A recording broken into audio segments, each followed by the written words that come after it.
When I'm looking for a training short, I'm not just looking at something I can work out in. I'm also looking at something I can wear outside the gym, to go to a baseball game, to go to the beach in, to go walk around the town in. And that's where these shorts really kick in because they have the pockets, they're comfortable.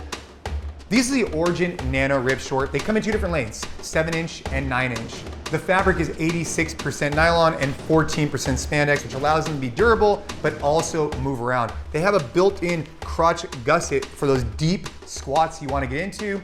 They come with no lining inside, which I love because I like to wear compression shorts underneath my shorts. And finally, they have built-in pockets. So if you want to get after it in the gym, but still go out to the store, you could do so. These are available in sizes small through XXL, and they come in two different colors, black and battleship.